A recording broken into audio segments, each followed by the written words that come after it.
Hello, you are welcome to my channel. This question on a complex equation says that we should solve the equation 3 over 2p minus half is equal to 1 over 3 over 1 over 4p plus 1.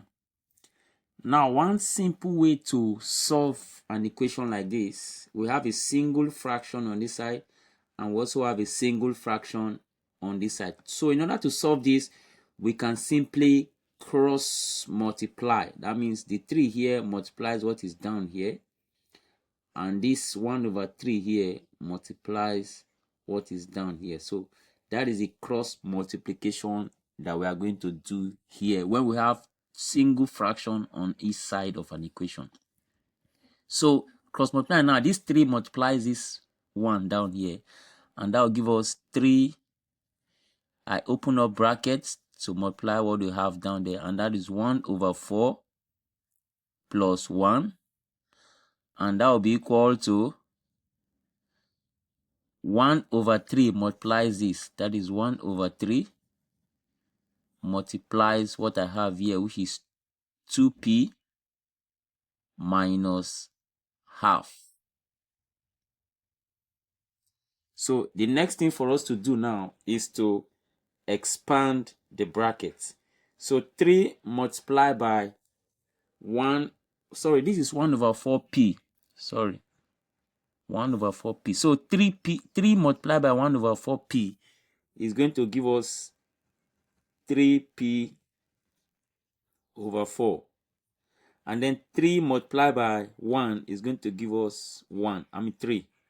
So 3 multiplied by 1 is 3. And that will be equal to 1 over 3 multiplied by 2p is going to give us 2p over 3. Don't forget the 2p multiplies 1 up and the 3 is down. So it multiplies 1 down here. And then that will be equal to, that will be minus the 1 over 3 multiplied by 1 over 2 here, which is 1 all over 6. When the 1 multiplies the other and the 3 multiply the 2 down here, that gives us 1 over 6. Now that we have a fraction in this equation, we have series of fractions. We have one fraction, another fraction, and another fraction here. The best way to solve an equation like this when you have fractions is to look for the LCM or the LCD of all the denominators. So I have 4, 3, and 6. Their LCM is 12 because 12 can divide all of them. 12 is the smallest number that can divide all of them. So we are going to use that 12, which is the LCM now.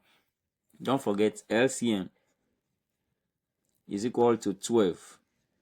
So we're going to use this 12 now to multiply each term in the equation.